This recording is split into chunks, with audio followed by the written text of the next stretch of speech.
my gosh, I think I found the perfect red dress for Valentine's Day. Ngayon nyo sabihin sa akin guys na hindi bagay sa akin yung color red. Kita na naman, sobrang ganda ng fit niya sa body ko, sobrang ganda ng pagka-color red niya, sobrang ganda ng quality as in, grabe.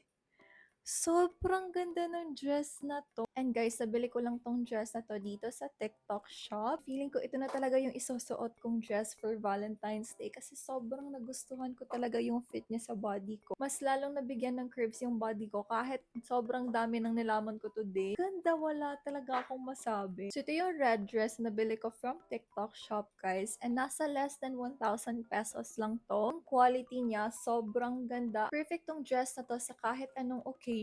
And I got mine in size small kasi napansin ko guys, stretchable kasi yung dress. I also got this in color nude pero iba talaga yung atake ng color red guys. Sobrang ganda ng fit niya sa body ko. And pa-tube lang siya, very plain. Wala siyang kahit anong design pero sobrang lakas ng dating niya, very classy. For size reference guys, ito yung size small sa akin. Ito yung fit niya. Iba size is size 34. Yung waist ko naman guys is size 27 to 28. Pero kita na naman, hindi talaga siya halata dito sa dress na to. Yung hips ko guys is size 36. I'm 5'6 tall guys and hindi siya ganun kaiksi sa akin.